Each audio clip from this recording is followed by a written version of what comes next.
Alright, what's up y'all? It's LakerFan here. As you can see by the title in this video, and what you see on the screen right now, we got the top 5 point guard builds in 2K19. Now, what I mean by this title is a ball handler, basically. There's going to be a pure point forward involved in this video, in this top 5. So just a little disclaimer as far as that goes. It's just ball handlers. It can be a point guard, shooting guard, small forward. I'm not going to put power forwards or centers because that's just not the case. But if it were, I would allow that for this title and context of the video. But anyway, I'm going to start at number 1, and we're going to go to 5 from there. Like 1, 2, 3, 4, 5. Because I know not everybody's trying to like watch the whole vid and like, you know, find out what everything is. So I respect that if you guys want to dip out after like your top 3 or whatever you came here for to see in this video. Feel free to just watch that. I respect what you're trying to see with this vid. But anyway, number 1, I'm going shooting guard, playmaker primary, sharp second. This build right here is a mismatch of all mismatches when it comes to pick and roll. It's too fast to play over the screen, and it has too much shooting range to play under the screen. So you're left with a very like I don't know how to explain it. You're just left with a very confusing way to have to guard this build. And when you put it at shooting guard, you do get the silver deep range deadeye. Now that's just a little like gem with this build, is that if you make it at point guard, it gets bronze deep range deadeye. However, a counter if you do think about making this build at point guard with a play sharp, I call it a play sharp. It's actually a sharpshooting playmaker is the title, but I just call it primary. You'll get used to it as I go on with these videos. But anyway, one of the pros of making it a point guard, however, is defensive stopper in this game is very position dependent. So as in a lot of pure lockdowns make their builds at small forward. So with that said, the ones that are now, how defensive stopper works is it drops your badges from one position down, one position up. So a small forward drops shooting guards and power forwards, and then centers 2, but then also people 3 inches within their own height. So if people make a 6'10" pure lock, it doesn't affect a point guard build version of this build. But from just face value and what there is on the screen right here, like I said, deep range deadeye goes up, so I'm going shooting guard with this. And at the end of the day, I just feel like the play sharp is really just one of the most dominant builds in the game, and in my opinion, the most dominant point guard build. Now, for number 2, I got what I call the shot maker, the shot creator primary, playmaker second. And we'll get to these badges real quick here soon. Apologize for no cuts. I'm just trying to. This is a pretty easy video to not have to make any cuts. So if you guys do not really mind the 5 seconds between the screens, and then I'm sure none of us have a problem here. But anyway. Again, this build's versatility is really hard to deal with. It's kind of like a trade-off of the play sharp, where you drop a little bit of shooting range, but the shooting ability kind of stays the same. All you're really doing is losing the deep range deadeye and limitless 1 level, as well as obviously you're not as great of a spot up. You don't have, I think, okay, so you still keep the silver corner specialist, but your catch and shoot drops to bronze. However, you gain finishing ability, as well as I said, tireless scorer on gold instead of bronze, which in my opinion is a huge deal. It's a huge deal. But at the end of the day, the play sharp's takeover ability as well when you're on double takeover. I guess that's also something I should have mentioned at the beginning of this video, is I'm including takeover in these abilities too. And at the end of the day, a shot maker just doesn't have that like OD of a takeover, I guess, if you will. It's still very good, don't get me wrong, but it's nothing like a play sharp. Like, bro, those dudes are so fast. And to not get your ankles broke, you have to play hands up. And if you play hands up, you are going to get shredded. And if you don't play hands up, obviously you're not only going to get broke, but they're going to just be pulling on you like crazy. But anyway, back to the shot maker build. Like I said, the rack game is a lot better. The acrobat, relentless, all that stuff. The dunking ability itself with the ratings. Dimer, all the playmaking stuff stays the same as a play sharp, but at the end of the day, the mid-range and tireless score, that's a huge deal. Tireless is, like, in my opinion, one of the most important badges, especially as a point guard. But anyway, so for number 3, we have a pure shot creator point guard.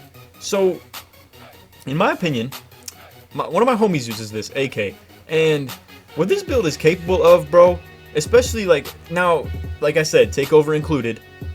What's so crazy about this build is with the pure takeover, obviously, you know, it lasts longer when you do get it. So considering this build is so dominant on the 2v2, like that's where its main ability, or that's where the build is best used, is 2v2. Now obviously 3s it works too, but with how many open mid ranges, or like with how little help defense there is to play on the 2v2 court, a pure shot critter can just hit like 3 fadeaways, boom, they got takeover, and then they got it for like almost the whole rest of the game, bro. But at the end of the day, yes, I think if you go to shooting guard, it takes your deep range Deadeye up. Same with the play sharp, obviously. But I will say, losing, you're gonna want Lob City Passer, pick and roll Maestro, Dimer. You're definitely gonna want pick and roll Maestro. You're not gonna ISO much with this build. I mean, you could, however. I mean, it's got, like I said, good finishing ability.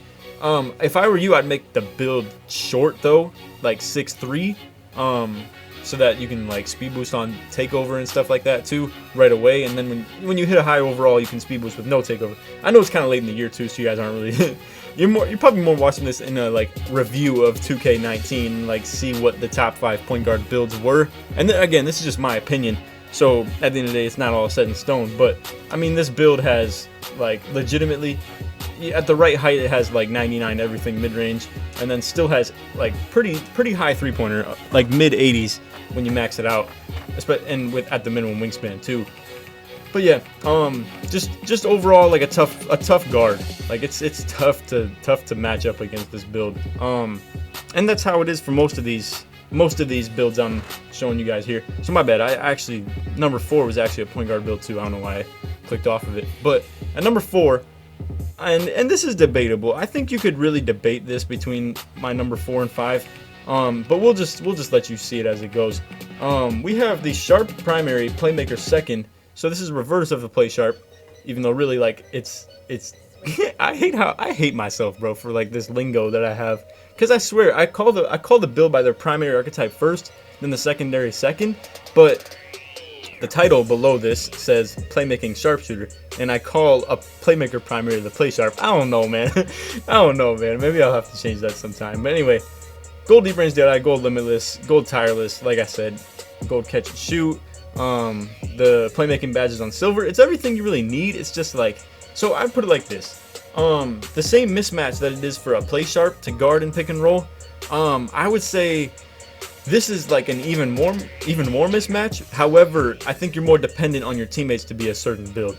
As in, I think your big man needs to be a lot better of a screener than if you were running as a Play Sharp, because it's going to be a little harder for you to get to the rack, especially if there's not much separation created. And since you're a little bit slower, you're going to need a lot more separation on that screen. So, but at the end of the day, I mean, tireless on gold is a big impact as far as like the opposite of this build, and the gold limitless. However, like I said, the badges look a lot better. I would put it like that. But at the end of the day, it's still just a really tough build to. And actually, matter of fact, I think this might be better as shooting guard. Don't quote me on making it a point guard. You would want to look into this yourself if you actually do look at it, because I think you still get, if I'm not mistaken, I think you still get the playmaking badges on silver if you do make it a shooting guard. So that's my bad for looking at it like this. But anyway, yeah, just it's the same mismatch ability as the opposite of this build, which I put at number 1. However, like I said, it's not quite the same. Takeover is still just as great too, though. Like if you target this build to have 77 ball control, or maybe even like around 80-ish, you will be able to speed boost on takeover, and this build, when it can speed boost, is going to be nuts. Like, this is a really nice build. One of my homies, Kitchen be chillin', that's his gamer tag. Well, actually now I'm Kitchen, but anyway, aside from the point. He has this build, but at 6'11", and he can speed boost sometimes. So I don't think you'll have to worry too much about that. Don't think you'll have to worry too much about that. Anyway, so now let's just move on to number 5, which, like I said at the beginning of the video, I would have a pure point forward involved in this vid. So here's the case I would make for a pure point forward. It's not the best guard build, like it's not the best at doing what a guard would want it to do. I would put it like that. But as you see, Poor Boy Sin has this build exactly, and it's at 99. Now, what's crazy for him is at 99, it has some great bronze badges, like Bruiser, D-Stopper, Hustle Rebounder, Relentless, Corner Specialist. Not that you're going to be in the corner with a pure point forward very often, but, I mean, those other 4, or those other 4, yeah, with Relentless, Hustle, D-Stopper, and Bruiser, that's crazy to have on bronze.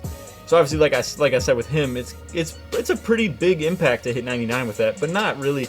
all that much because at the end of the day you still have 5 Hall of Fame badges. Pick and roll maestro, obviously a big help when you have such a low 3-point rating. Gold ankle breaker, obviously that's not that great a badge this year just with the whole hands up defense thing, but obviously Hall of Fame dimer is a huge impact. And then just the way the build works in general. I mean, you can be 6'10" with 85, 86 ball control, I'm pretty sure, and then obviously just get a little smidge of takeover, and you can speed boost at any given moment.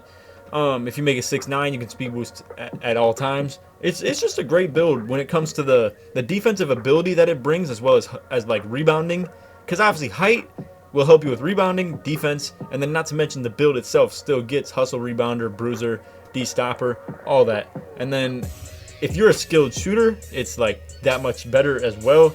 Obviously Hall of Fame dimer will make all your teammates who have like defending builds on the court better shooters as well. Heck, you could even, bro, I was thinking about doing some crazy lineup like this, but you could really bring like 3 pure point forwards to the park on 3s, and like suddenly you're all pure sharps because you all got Hall of Fame dimer to shoot off of with like bronze corner specialists too. So I mean, whoever has the weak matchup on it, that would be a fun lineup to run. It's not the greatest obviously because you need a big to like stop like big men, but who knows, this build could even hold its own against some bigs just with the hustle and D-stopper. It has no rim protector obviously, but anyway, that's all for the vid. Hope you guys enjoyed. If you did, feel free to drop a like, sub if you're new, all that good stuff. I'm gonna do a couple more of these top 5 vids. It's gonna be a fun little thing to do toward the end of the year here, where I'm just running out of not so much running out of vid ideas, but it's gonna be something nice to like recap 2K19 and just kind of put a cap on it basically. So anyway, that's all for the vid. Hope you guys enjoyed. Like I said, if you did, feel free to drop a like, sub if you're new, all that good stuff. Stay tuned for a couple more of these videos. Feel free to check out some old ones that I've done as well. But yeah, other than that, hope y'all enjoyed. Take it easy, man. Peace.